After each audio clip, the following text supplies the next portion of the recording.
Abrazos, no balazos. Esa ha sido la estrategia de seguridad del presidente López Obrador durante lo que va de su sexenio. Muy criticada, muy señalada, frívolo quizá de pronto hablar solamente de una frase evidentemente política. Lo cierto es que en este país impera la impunidad. Lo cierto es que en este país cada vez hay más y más y más víctimas de una violencia pues prácticamente infernal, de una situación a la cual no se le ve salida. Evidentemente no es culpa de este sexenio. Hay quien habla políticamente defendiéndolo. Fue una herencia del pasado. Ok, se votó para resolverla. ¿Qué se está haciendo al respecto del tema? Bienvenidos. Esto es Contracara. Yo me llamo Luis Cárdenas. Comenzamos. ¡Córrele, córrele a la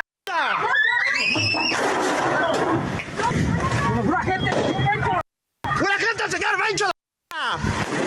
¡No más a la vez! Ciérrale. Esta es una de las tantas imágenes que podríamos utilizar. Un fragmentito de toda la violencia que se vive en el país prácticamente a diario. Esto que acabamos de ver ocurrió en Guanajuato. Es una tienda en Guanajuato. Fue el 9 de agosto de este año, del 2022. Pero igual podemos encontrar otro de septiembre y otro del 2021 y otro del 2020. Hoy vamos a platicar sobre el balance en seguridad en este 2022. Y para mí es un verdadero privilegio poder saludar a Ernesto López Portillo. Usted lo ubica muy bien, experto en temas de seguridad pública. Ernesto, bienvenido. Gracias. Muchas gracias. Gracias por estar aquí con nosotros. Con mucho gusto. Y hoy también está con nosotros el periodista José Reveles, que bueno, pues ha dedicado gran parte de su vida periodística, de su trabajo, a este tema, al tema del crimen organizado, al tema de la violencia en nuestro país. Pepe, qué gusto verte, qué gusto saludarte. ¿Cómo estás? Mucho gusto, muchas gracias. Gracias por estar aquí. Muchas gracias por estar aquí. Y bueno, pues yo quisiera que comenzáramos, pues primero con una pregunta básica, ¿no? ¿Cómo vamos en materia de seguridad? ¿Cómo lo ven ustedes en materia de seguridad? Como experto te pregunto, Ernesto López Portillo, ¿cómo van las cosas? ¿Cómo van los datos de Palacio Nacional contra los otros datos de la realidad? ¿Coinciden, no coinciden? ¿Qué nos dices? Bueno, es interesante mirar los datos, combinando las fuentes, mirar las fuentes oficiales y mirar la investigación independiente que ha crecido tanto. Entonces, si vemos un poco los datos más recientes, la prevalencia delictiva en hogares, es decir, las víctimas, el número de víctimas medido en hogares, medido en personas, se incrementó en 2021 con respecto a 2020. O sea, estamos peor en 2021 que con respecto a 2020. Claro, porque van cerrando, INEGI va cerrando los datos, okay. Cierta tardanza es normal para procesar la enorme encuesta que hacen anual. Claro. Y entonces tenemos que mirar cómo cierran los años para ver si las cosas cambian. Y fíjense estos datos que de pronto son... 2022, perdón que te interrumpa, ese todavía no está, ¿no? No, ese es el será hasta el otro año. Todavía no está, es correcto. Será hasta el 2023, veremos cómo nos fue en 2022. Okay. 2021 tiene particularidades importantes porque sí había una reducción en muchos de estos indicadores que dejó de suceder en 2021. Okay. 2021 hay un cambio de la tendencia en varios indicadores. Ahora, si miramos lo que ha hecho el INEGI y comparamos desde el año 1 que lo empezó a hacer, nos parece interesante, por ejemplo, decir al auditorio, el porcentaje de mujeres de 18 años o más que se sentían inseguras en el estado en el que viven, la entidad federativa en la que viven, era 74% en 2013. ¿Cuánto es hoy? ¿Cuánto ha mejorado el país de 2013 a la fecha? De 2013, los que se sentían seguros eran 74%. Mujeres mayores 18 años o más, inseguras, 74%. Ah, inseguras. Sí, claro. Hoy son 79%. Pues subió, entonces, ¿no? es importante que veamos toda la historia de la ENVIPE, de la Encuesta Nacional de Victimización Nacional, que es una encuesta prestigiadísima, porque es enorme, es una encuesta que tiene fuerza, pues. Los hombres, 69% en 2013, hoy 79%. Ok. ¿Sí? En su estado. Ok. En municipios, 65% las mujeres inseguras en 2013, 68% hoy. Ok. 60 igual los hombres en municipios, igualito. 60, 2013, 2021. Casi una década. Ok. Ahora, ¿qué no se ha movido nada o casi nada? La cifra oscura. Este es un país que no logra construir la denuncia, mucho menos la investigación y la condena, pero de entrada, este es un país que no logra bajar de 90% de cifra oscura. Es una locura. Pero algunos delitos, y los más graves, ¿Cómo desaparición entendemos forzada, ese 90% de cifra oscura? O sea, ¿90% de lo que ocurre no se denuncia? no se denuncia. Pues es que ¿para qué, no? Eso O sea, piensa, la gente piensa eso. Vas a ir, te tratan o el mal, temor. te sale peor. O el temor que ha crecido tanto en tantas Claro. zonas del país. Pero además ve el tamaño de la impunidad de algunos de los crímenes más graves. Ajá. 98% de impunidad, perdóname, de cifra oscura, perdóname. 98%. Discúlpame, no, esto es impunidad. Lo voy a relacionar. Ah, ya. Ajá. Si tú sigues viendo que la impunidad es casi absoluta, ¿para qué denuncias?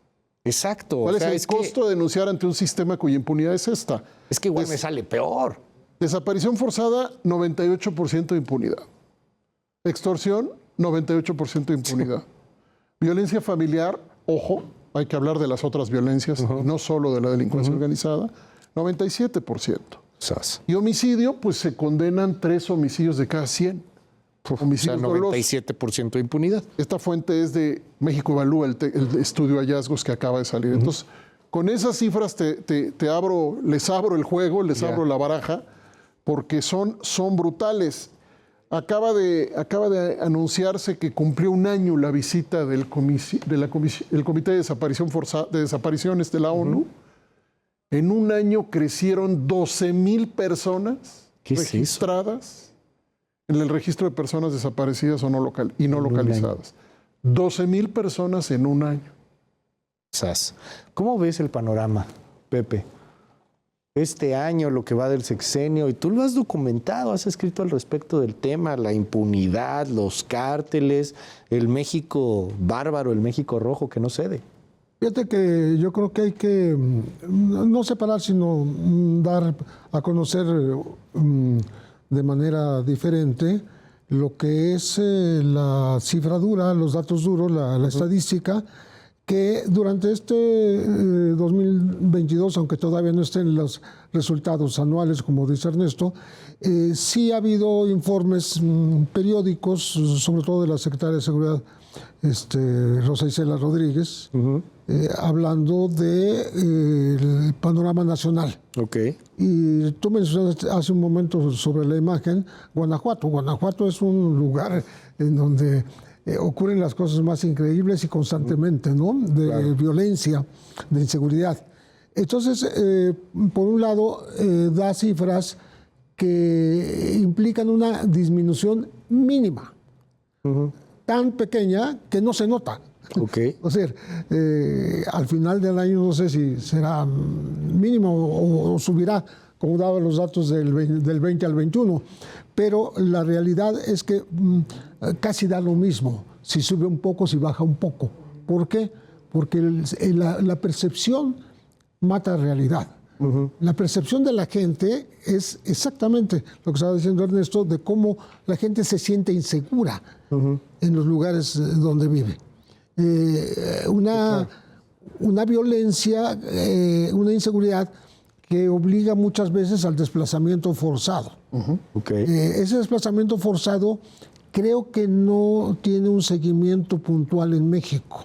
Me da la impresión de que esa cifra mágica que ya se maneja hace varios años de 300 y tantos mil desplazados en el país es absolutamente errónea, a mi parecer, porque pocos recuerdan cómo Parametría, allá en 2011 aproximadamente, mientras se daban estos 327,000 desplazados, decía que había 1,400,000 desplazados por la violencia.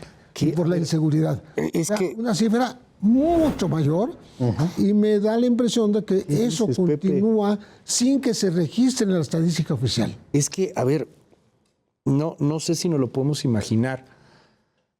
Hágase de cuenta, corríjanme si me equivoco, 3 estadios Azteca, ¿no? Más o menos, Sí. 300,000 personas. Sí, sí, sí. Esa es la cifra oficial, entre comillas, Sí, pero sí, la sí. cifra aceptada. 3 estadios Azteca, imagínense que de repente ya no están, ya no pueden estar en donde vivían, porque la violencia les hizo salir de ese lugar. Los condenó a tener que buscar otro lugar debido a que ahí los narcos, la maña, los malandros, los balazos los sacaron. Ahora tú me dices, no, esta cifra se queda muy corta. Más o menos podríamos estar hablando 1,200,000 desplazados. 1.400.000 menciona parametría. Y ¿Cuánto es te la doy población otro de dato, Tlaxcala? Es otro más que la dato población de Tlaxcala esto, ¿no? con nombre y apellido. Manuel Espino, que como sabes es Sí, sí, sí. allá de Chihuahua, de Ciudad Sí, sí, Juárez, sí. él hablaba que solo en Ciudad Juárez, en esa época, Ajá. se habían ido 300.000. Solo O en al Ciudad otro lado Juárez. de la frontera o a otros lugares del país, ¿no? Que es un poco qué el datos. reflejo de lo que puede pasar, por ejemplo, en el caso de los periodistas. Muchos periodistas han sido desplazados. Claro. Yo conozco más de 50, ¿no? Porque vienen a la Ciudad de México. Pero a lo que voy es que ya no ejercen ese oficio porque hay demasiadas amenazas, demasiado hostigamiento, demasiado Vaquero, persecución, digamos, por autoridades locales, ¿no? Lo cual los obliga a salir de su ámbito, de su hábitat, pero igualmente los obliga a dejar su profesión. Toquemos ese tema, Pepe, si me permites, Ernesto, también. La violencia sistemática contra periodistas y más allá de lo político y la politiquería, que el presidente, que es importante, también hay que decirlo, porque el presidente todos los días o casi siempre anda arremetiendo contra los distintos diarios y les llama panfletos y pasquines inmundos y lo que uno quiera, pues ahí están los muertos y ahí están los periodistas que están exigiendo justicia y reglas del juego claras desde hace varios años. Recuerdo, esto ocurrió en el sexenio de Calderón, corrígeme Pepe, corrígeme Ernesto, cuando el diario de Juárez justamente saca una editorial en donde dice al crimen organizado: oigan, díganos cuáles son las reglas del juego, porque nos acaban de matar a un compañero que estaba cubriendo un asalto en una tienda de conveniencia y pues ya no sabemos qué podemos publicar y qué no. Díganos ustedes cuáles son las reglas del juego. No parece haber cambiado mucho desde aquel 2012 de Calderón a estas fechas con tantos y tantos periodistas asesinados, Ernesto. Sí, los periodistas, las periodistas y los periodistas son una población de extraordinaria relevancia por los motivos que ya sabemos, pero también de extraordinario riesgo, ¿no? Estamos reproduciendo zonas de silencio, ¿no es cierto? Y Pepe lo podrá explicar mucho mejor. Queremos hacer, justamente estamos hablando con periodistas para hacer una reunión, una conversación para que nos expliquen cómo lo viven y cómo se define una zona de silencio, cómo opera el silencio ahí donde definitivamente para proteger la integridad de los periodistas, de las y los periodistas, no se puede ya informar. Pero ¿cuál es el trasfondo? Yo traigo el concepto de gobernanza criminal.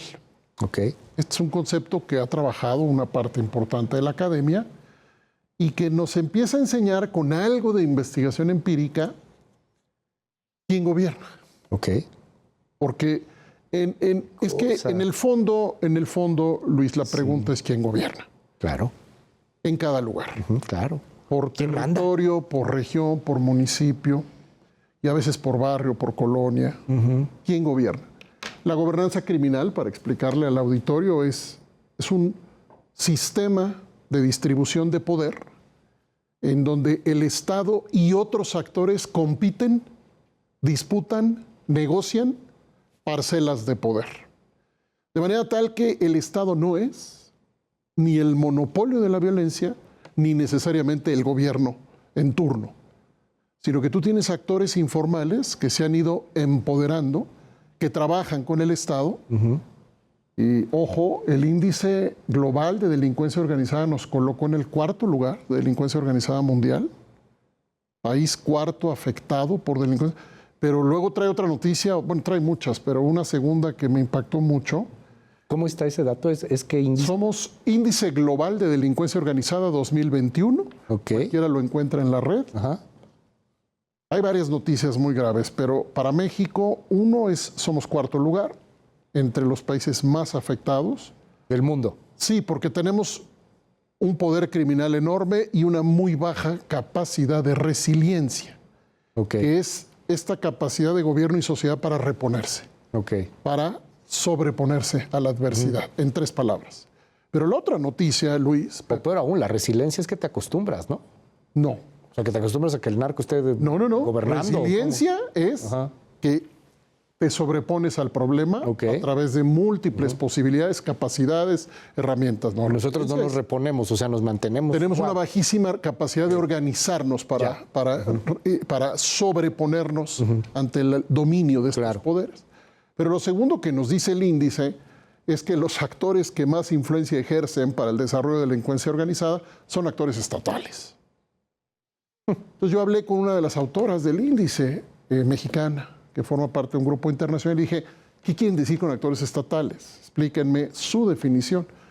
Me dijo, hemos encontrado todo tipo de personas que actúan a nombre de, con la complicidad de, con el apoyo de entidades de gobierno a nivel local, estatal y federal. Es decir, los actores estatales serían los que tienen el mayor poder para facilitar la actividad de la delincuencia organizada. Está en el índice, no lo estoy diciendo yo. O sea, gobernadores, presidentes municipales, regidores, etcétera. Operadores de todo tipo. Ok, No viene una estatales. descripción precisa de dónde qué. No está así el índice. A ver, ¿no empezamos aquí con la bronca de la bolita? O sea, de aventarnos la bolita de quién es la culpa, es que si son los estados, que si son los municipios, que si es la federación. Y entiendo que hay que organizarnos, o sea, entiendo que también hay una responsabilidad, pero pues la bronca, al menos que se siente en estas percepciones, Pepe, es que, pues, ¿quién tiene la culpa, no? O sea, los gobernadores, los presidentes municipales, el gobierno federal, todos, porque nadie hace su chamba. Sí, me gustaría volver un poquito atrás porque me parece muy interesante que hayas recordado el editorial del Diario de Juárez. Sí. Porque en ese momento me parece a mí que decía, te hablo Juan para que me entiendas, Pedro. Sí, claro. No se dirigió a la delincuencia organizada. De hecho, aunque parece ser el receptor de ese mensaje, diciendo, pues, como aquí no sabemos cuáles son las reglas, pues digan ustedes cuáles son. Claro. Díganos cuáles Sí. son para ceñirnos a ellas y que no vuelva a haber más agresión contra los periodistas. Por supuesto, le estaban diciendo al gobierno que no estaba cumpliendo con su función. En el fondo, ese era el mensaje.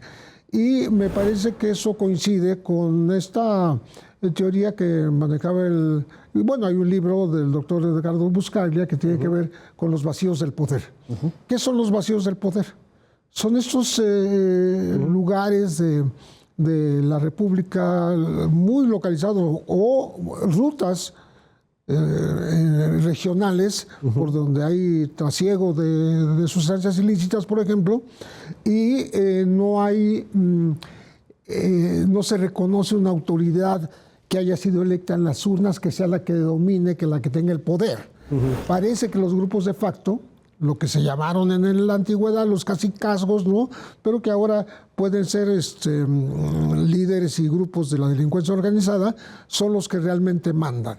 Y se ha descrito incluso, con motivo de las elecciones intermedias, se habló con mucha claridad del tema.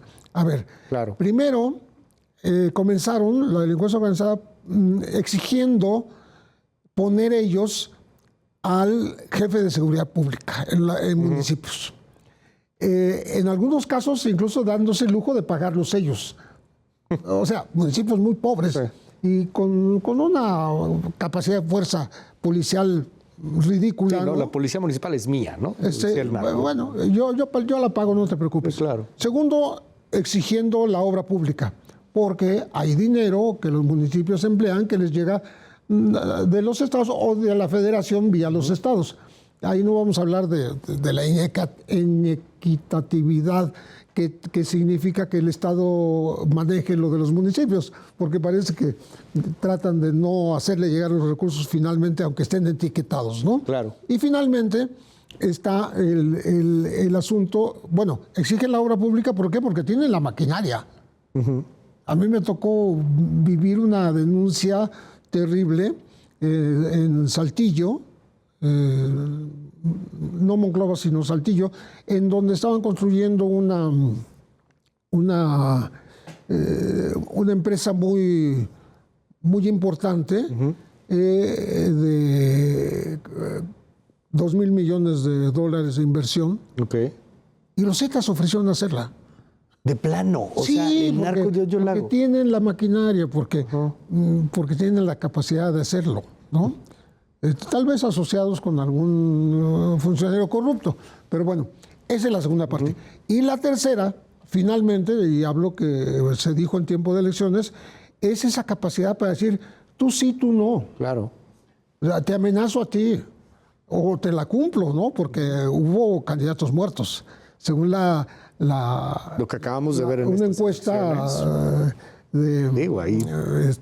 que se hizo específicamente, hablaba no nada más de los municipios, de los alcaldes o exalcaldes asesinados en ese país, que son más de 100 en unos pocos años, sino de los aspirantes a alcaldes, a síndicos, etcétera. Me parece que la cifra subió de 40. Entonces, realmente eso describe de una manera muy gráfica lo que está pasando en los niveles locales de autoridad. Y que empiezan tomando... Donde no hay autoridad. Exacto, y que empiezan tomando los niveles locales y van subiendo y subiendo y subiendo con esto que tú nos dices, Ernesto, de la gobernanza criminal. Exactamente. O sea, me llama la atención... Tiene un poco que ver con lo que estaba diciendo Ernesto. Yo creo que mucho. Sí, totalmente, ¿no? La injerencia primero en las empresas, ¿no? La injerencia en las obras, la injerencia en la seguridad pública. Hay que recordar cómo en algunos municipios, muchos, secuestran especialistas para temas de telecomunicación y crean sus propios C5s, ¿no? O sea, el tema de un Estado fallido, ¿podemos hablar de eso? O sea, lugares que ya... Déjame saltar a Guacamaya, si me permite. Sí, claro. Es que, particularmente relacionado con el tema de los sacerdotes jesuitas asesinados, Híjole. Cherocahui, para toda la comunidad, para el sistema universitario jesuita, para jesuitas de México, etcétera. Esto ha sido brutalmente fuerte, pero se supone que habría una reacción. Una reacción que se dijo sería contundente. Pero déjame relacionarlo con esto. Guacamaya, entre muchas otras cosas, algún medio, no me acuerdo ahorita, El País, enseña documentos donde Sedena tenía identificada la operación de el Chueco, le llaman, el presunto homicida. Solo que la documentación pasa el tiempo, se estudia, suponemos que se hace inteligencia con esa información, pero después ya no sabemos por qué no se interviene. Pero es posible hacer la hipótesis de que se pudo intervenir y se pudieron evitar esos asesinatos, quizá entre muchos otros. ¿Qué quiero decir con esto? Que no sabemos exactamente qué está haciendo el Estado con la información que tiene. Y cuando hablamos de esto, no nos podemos imaginar que Pepe sabe esto y la Sedena no. O Pepe sabe esto y Semar no. Entonces la pregunta es, ¿qué hace el Estado frente a las violencias? Y cuando decimos que hay un problema de autoridades locales, nada más acordémonos a quién le toca investigar los crímenes más graves, los crímenes que involucran delincuencia organizada. Entonces, un tejido de negligencia, incompetencia, incapacidad e impunidad que entreteje como a las instituciones de los 3 niveles de gobierno. Porque si el municipio se queda solo, es porque alguien no hizo lo que en las leyes se ordena, que es el apoyo subsidiario, que va al Estado y luego va a la Federación.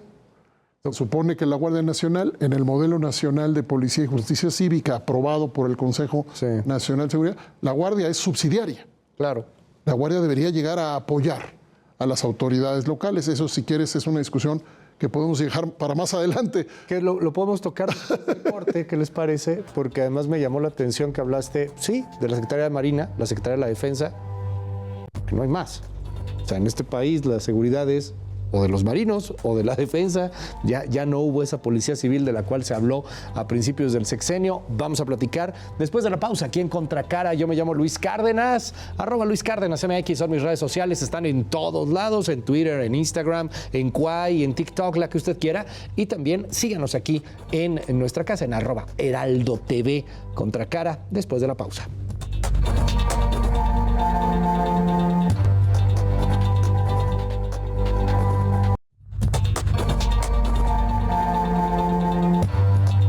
Seguimos aquí en Contracara, estamos platicando de algo, pues no muy amable, pero que por desgracia sufrimos todos los mexicanos todos los días. Es el México bravo, el México bronco, el México rojo, que no cede. Los muertos, los desaparecidos, los desplazados, los periodistas que son también asesinados, que son amedrentados, las mamás y los papás buscadores que están literalmente rascando en todos los terrenos baldíos a ver si encuentran un huesito, un pedacito de lo que fue su hijo, de lo que fue su ser amado, y si coincide después de que le hagan un examen de ADN. Es un país de miedo y es un país, espero que no nos estemos acostumbrando, que estemos perdiendo la capacidad de asombro. Al inicio del sexenio se prometió una Guardia Nacional y la construcción de una policía civil que se fuera fortaleciendo, estados que fueran cada vez más y más poderosos para poder combatir este flagelo del crimen organizado. A la mitad se dieron cuenta que era imposible y de plano, en una situación política harto compleja de la cual ya hemos platicado, resulta ser que los militares se van a quedar hasta el 2028. Le preguntaron al presidente López Obrador, oiga, pero pues, ¿qué pasó? ¿No se suponía que los militares no iban a estar tanto tiempo? Y lo dijo así, cambió de opinión. Sí, cambié de opinión ya viendo el problema que me heredaron. ¿Cómo enfrentar el problema de la inseguridad? Sí sabía yo desde el principio y estoy absolutamente convencido que la paz es fruto de la justicia. Y eso es la base de la política de seguridad.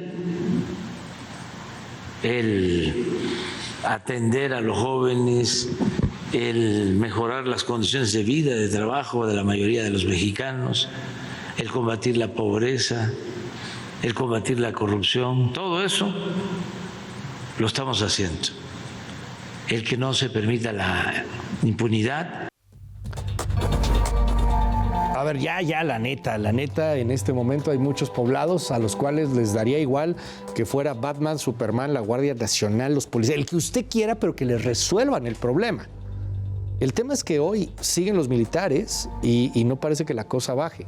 ¿Cómo ves este asunto, querido Pepe Rebeles? La militarización del país, así llamada, el ejército que continúa y continuará, al menos en las calles, hasta el 2028. Y ahorita vamos a platicar de ese tema, ¿no, Ernesto? También, si realmente se quedan hasta el 2028 o no.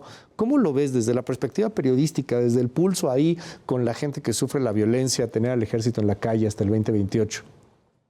Sí, parece que la convicción del presidente después de cambiar de opinión tiene que ver con que nunca hubo un esfuerzo suficiente o una capacidad de permanencia de policías que dieran los exámenes de confianza correctamente. O sea, el número, por un lado, se estanca y por otro lado, aún los que pasaron en los exámenes de confianza, conforme pasa el tiempo, muchas veces también son sorprendidos aliados o cómplices o encubridores de la delincuencia, ¿no? Entonces, el problema viene a ser el mismo que se ha planteado hace 4 o 5 sexenios. No hay policías confiables a nivel federal, ¿no? Y los del nivel local, los del nivel básico, incluso han sido pues menospreciados y criminalizados por algún presidente, como Felipe Calderón en su momento, cuando se enteró que eran los Zetas los autores de pues los entierros aquellos enormes en la frontera. Las fosas clandestinas. O las fosas clandestinas, o la masacre. Fernando, Tamaulipas. O la masacre, tanto en San Fernando, Tamaulipas, pero una masacre de 72 indocumentados que no fueron enterrados, estaban en un lote baldío enorme, ¿no? Él dijo, y creo que eso persiste un poco en el imaginario de muchos gobernantes, ¿no? Es que eran policetas. Ah, claro. Les puso nombre y apellido, ¿no? O sea, eran policías aliados con la delincuencia. Y contra eso no han podido los gobiernos, no han logrado sacar a la policía de ese ámbito corrupto, pues quizá porque lo que impera es la impunidad. Por un lado no hay suficiente investigación, pero por otro lado hay mecanismos por los cuales un delincuente la puede librar, un policía local que comete, digamos, delitos o violaciones a los derechos humanos, también la puede librar. Yeah. No necesariamente va a ir a la cárcel. Sabe que no va a ir a la cárcel, ¿no? Sí, claro. Que hay mucha impunidad. Entonces, todo eso, esa amalgama, lo que hace es que se diga, bueno, pues vamos a recurrir al ejército. Al ejército y a la marina, ¿no? Y es aparentemente contradictorio, paradójico, claro, que sea el propio ejército y la marina quienes ahora estén mencionados como parte de los responsables, por ejemplo, de la desaparición de los 43. Entonces ahí parece una estira y afloja con esas Fuerzas Armadas a las que se les deposita toda la confianza, pero que al mismo tiempo están exigiendo impunidad, porque les ponen a los abogados más caros de este país para que los defiendan, a 4 que están detenidos por parte de la Fiscalía, ¿no? En el caso de Ayotzinapa. En el caso de Ayotzinapa, digo, porque no tengo muchos otros. No, y tienen algunos otros. De militares detenidos. Sí ha tenido muchísimas acusaciones de abusos a derechos humanos, y al final de cuentas es lo único que va quedando. ¿Tú has seguido este caso puntualmente, Ernesto López Portillo? O sea, el asunto de la militarización del país, de que los militares sean los que tengan el monopolio del control de seguridad hoy en México, muchísimo más para algunos de lo que lo tuvieron a lo mejor con Calderón o con Peña Nieto. ¿Qué nos dice sobre este asunto? ¿Vamos bien? ¿En algún momento podremos dejar de estar confiándole todo a los militares y regresar a policías civiles? No estoy seguro de que lo vayamos a poder hacer algún día. A esta altura ya no lo puedo decir. Híjole. Mira, a finales de los 80, que llegué yo a este tema, ya se hablaba de que algún día quizá nos íbamos a preguntar, ¿ahora qué hacemos? No porque le llamamos a los militares, sino porque los militares tampoco resolvieron. Algún día pensamos en eso hace ya muchos, muchos años. Publicamos un libro en los 90, mediados, y dijimos no a la militarización, porque entre otras cosas nos preocupaba muchísimo el proceso de contaminación de las propias Fuerzas Armadas también. Hoy, datos concretos que tienes. Pues una Guardia Nacional que se dice nueva, moderna, profesional, impoluta, dice el presidente. Y 350 quejas por violaciones a derechos en 2020, 504 en 2021. Tú usaste una palabra, Pepe, dijiste no han logrado, cuando hablabas de la descomposición policial. Y yo solo lo dejo aquí como una insistencia que nos parece muy importante desde acá, que es la responsabilidad política de la crisis policial. O sea, la gente con la que hablamos ya no cree que vaya a haber policía honesta en muchos lugares del país. ¿Y a muchos les importa? Les preguntaría. O sea, es que ese es parte del tema, Luis. Claro. Si a la gente que llega a gobernar hoy, por eso cuando me preguntas te digo no sé, porque lo que observamos es que cada vez más personas electas le quieren aventar las cosas a los militares. Sí. Y de hecho, la senadora ex secretaria de Gobernación, Olga Sánchez, le contesta en una entrevista a Leonardo Curcio algo que no se me olvidará. Leonardo le dice, oye, ¿por qué cambiaron de opinión? ¿Por qué civil y luego militar? Más o menos, le pregunta eso. Justo lo que acabas de citar. Y ella contesta, fíjate la respuesta que le da, ¿sabes que no hay una sola gobernadora o gobernador que no nos pida la guardia? Entonces, Ve la respuesta que le da. Le pregunta, ¿por qué cambiaron de opinión si iba a ser civil, ahora es militar? Y la respuesta es, pues todos nos la piden. Luis, te tengo noticias. No es el presidente nada más. No es Morena. Esto es transeccional, Sí, claro. es estructural y es un problema de Estado. Que tiene dos, nosotros queremos verlo como una moneda con dos caras. Una que le llamamos la fuga civil, es la incompetencia civil. O la complicidad, o la corrupción, o la negligencia, o la indiferencia, o la soberbia civil, donde están viendo a las víctimas y no resuelven. Y la otra cara de la moneda es el embate militar. No puedes explicarte uno sin el otro. Si tuvieras fiscalías funcionales, policías funcionales, políticas de prevención funcional, acceso a la justicia, pues no estarías llamándole a los militares, ¿verdad? Entonces, es una crisis civil crónica con un embate militar que sustituye el vacío. Ese vacío del que habló Buscaglia. Se va llenando de algo. Yo diría que se llena de múltiples poderes. Ya. Poderes informales y poderes formales. ¿Hasta dónde, Luis? Hoy nadie te lo va a poder decir. Nadie sabe hasta dónde va a llegar esto. No más que lo que sí nos puede pasar es que lo que le pasó a Brasil, Claro. que ahora vamos a ver si Lula puede sacar a los miles de militares que puso Bolsonaro en la administración pública, porque Brasil tiene más militares hoy en la administración pública que en la dictadura militar que tuvo Brasil.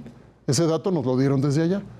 Pero lo que nos dijo el sociólogo Ignacio Cano, termino con esto, es, mira, les llamaron para resolver la seguridad. No la resolvieron, pero ya tampoco se fueron. Claro. Hay un tema que acabas de citar y me da escalofrío porque pareciera que nadie lo está discutiendo o nadie lo quiere discutir de manera real. Es el asunto de la impunidad. Y para combatir la impunidad tienes que combatir pues todo el sistema de justicia que hay. O sea, hay que reestructurar todo el sistema de investigación de delitos. Hay que hacer una cosa increíble porque, y te lo pregunto como periodista, Pepe, es que tú le preguntas a la gente, oye, ¿vas a denunciar un delito? No, hombre, ¿para qué lo voy a denunciar? Me voy a perder el tiempo, en una de esas están involucrados, acabo peor. La gente, deja tú que no le tenga confianza. No funciona el sistema de justicia en este país y de eso no se discute tanto como debería discutirse. ¿Qué opinas, Pepe? Sí, es correcto. Ya lo había mencionado de alguna manera en eso cuando habló de la cuestión de los datos de las encuestas de INEGI y lo que yo digo de la percepción, ¿no? Que mata realidad, porque la gente no va a denunciar porque sabe que no va a pasar nada. Sobre todo cuando son delitos no tan graves, ¿no? Como algunas mujeres particularmente o personas de la tercera edad piensan que es menor la violencia familiar y no Sí, es tan claro, menor, ¿no? Pues ahí es donde se da el mayor número de feminicidios. Ojalá y fuera menor. En los hogares. Ojalá y fuera menor. Así es. Ojalá. En los hogares se dan ese La violencia de género, 27% más 2021 comparado con 2020. Fíjate, la violencia por ejemplo, de género. ahí tienes eso. Entonces... Y la familiar, 5% más. Perdóname. Cosa. No te preocupes. Yo lo que quería mencionar es que muchas veces nos envolvemos en discusiones bastante bizantinas respecto de la responsabilidad de los gobiernos y como dices, bueno, si todo el mundo lo está pidiendo porque están acostumbrados a que otra persona les solucione los problemas aparentemente. Nosotros acabamos de visitar el campo militar número 1 con los sobrevivientes que estuvieron ahí, detenidos, torturados, etcétera. De por sí ya fue un logro enorme porque en 5 décadas no había ocurrido eso. Sí, claro. Y con familiares, ¿no? ¿Y qué crees que nos encontramos revisando instalaciones cerca de la puerta 8? Pues que la Guardia Nacional tiene 3 años ahí con sus camiones y sus dormitorios y todo. No es una cosa que se esté discutiendo en el Congreso, ni que se va a discutir en la Corte dentro de unos días, ¿no? Es algo que ya es de Sí, facto, ya está. y es un hecho, ¿no? Y me parece que va en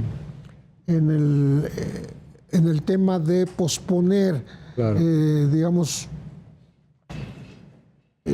lo que antes era la confrontación o el paradigma bélico Ya. de combatir la delincuencia sustituirlo por una reconstrucción del tejido social que tiene que ver con la distribución de atacar la pobreza, dar oportunidades de empleo, darle a los muchachos también oportunidades de estudio.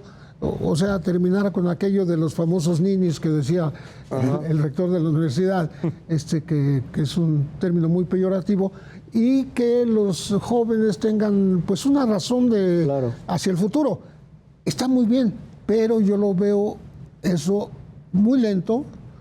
Los resultados no se dan de hoy para mañana. Pudieran dar resultados dentro de un mediano, un largo plazo, pero eso no se valora en la opinión de la gente con respecto a un gobierno. Se quedan buenos deseos. Y me llama la atención este punto que tocas, porque yo creo que tú traes muchos datos, lo has estudiado también mucho, Ernesto.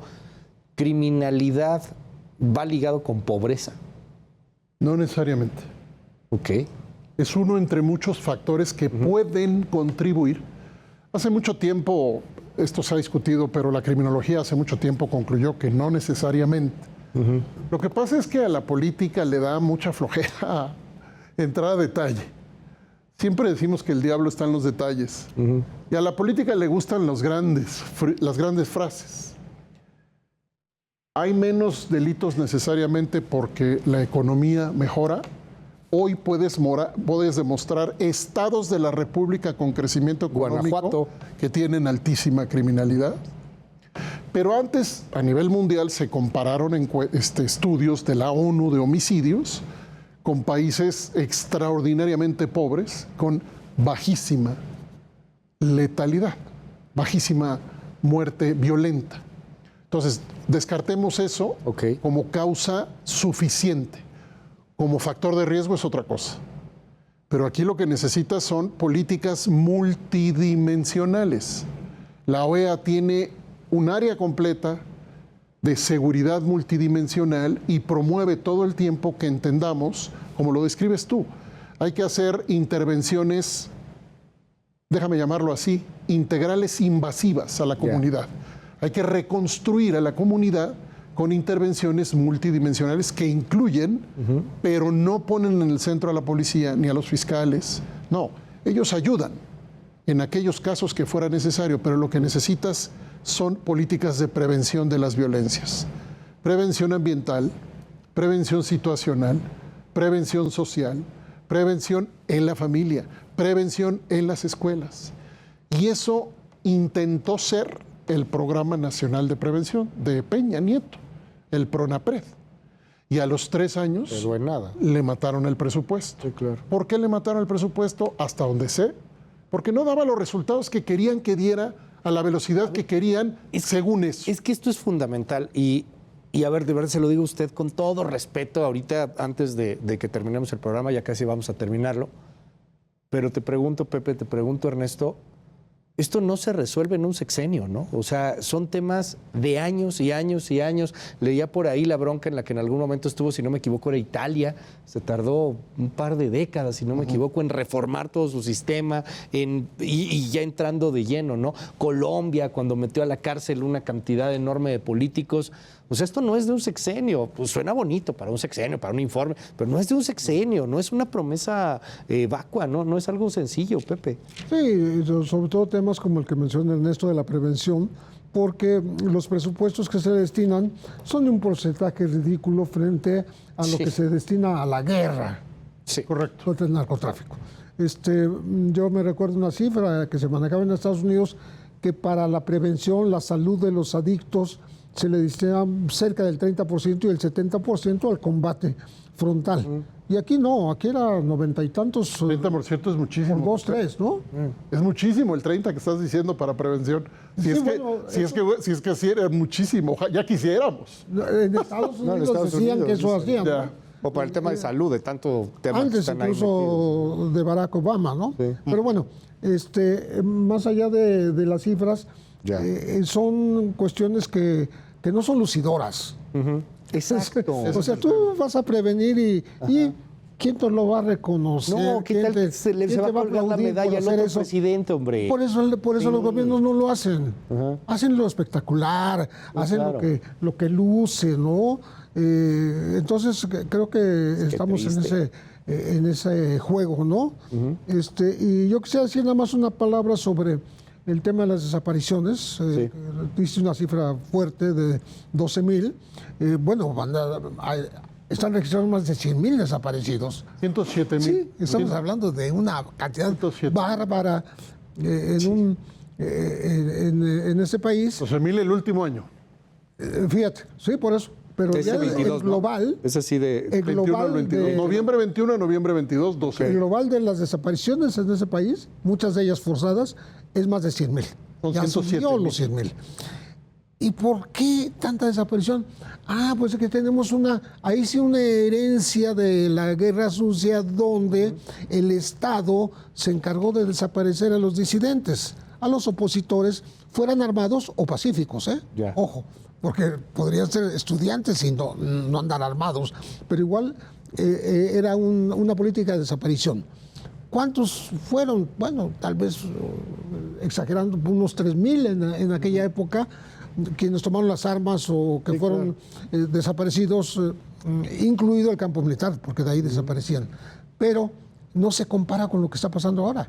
La delincuencia organizada ha tomado la estafeta y lo ha tomado como con una enjundia, ¿no? ¿Cómo no? Como para imponer el terror en lugares a donde llegan. Para decir, de aquí ya llegamos. Porque sería inexplicable de otra manera. ¿Para qué desaparecer a tanta gente? Porque aparentemente son sus enemigos, Ya. o porque lo son, o porque ellos piensan que así es como van a tener el dominio territorial. En fin, es un tema, para mí, el más preocupante del país sigue siendo la desaparición forzada. Pepe, muchas gracias por estar aquí con Mucho nosotros gusto. el día de hoy, de verdad. Gracias por estar aquí en Contracara. Y bueno, pues también ya para cerrar, se nos termina el tiempo, Ernesto López Portillo, ¿con qué nos quedamos y qué faltará para poder cambiar esto? Yo puedo dar buenas noticias para terminar. Oye, sí, estamos a punto de... Y además salir. Ya casi es pedirte... la medianoche, caray. No, buenas noticias y además pedirte que me invites, que nos ¿Ya? invites el próximo año para hacer una mesa de lo que ha salido bien. Órale, va. A ver, para la gente, ahora en diciembre que está descansando la gente, asómense a la encuesta nacional, a la ENSU, pónganle así, ENSU INEGI. Ok. ¿Por qué? Porque hoy hay policías municipales con más confianza que las Fuerzas Armadas del país.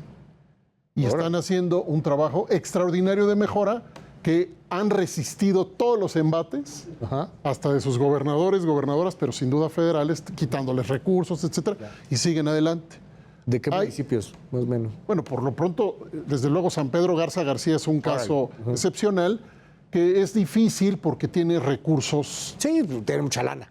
Es el municipio más rico de América Latina, según leí alguna vez, no sé si todavía lo sea.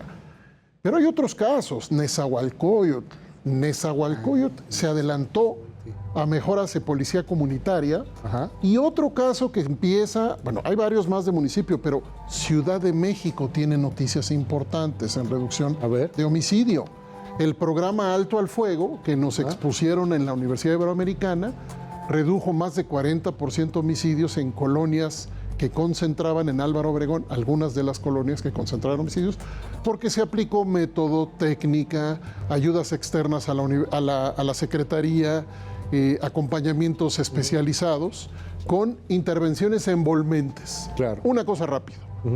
Cuando hay un homicidio, este programa obliga a que se vaya inmediatamente con la familia de la persona que murió para trabajar Para un acompañamiento. acompañamiento, alternativas, Un gran dato. pero lo más importante, evitar la venganza.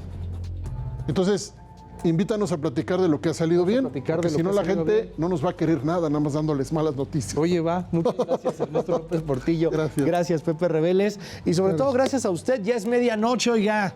Ya nos volvimos a desvelar. Sueñe con un mejor país. En una de esas hasta se nos hace. Pásala muy bien. Esto fue Contracara. Yo soy Luis Cárdenas. Hasta la próxima. Bye, bye.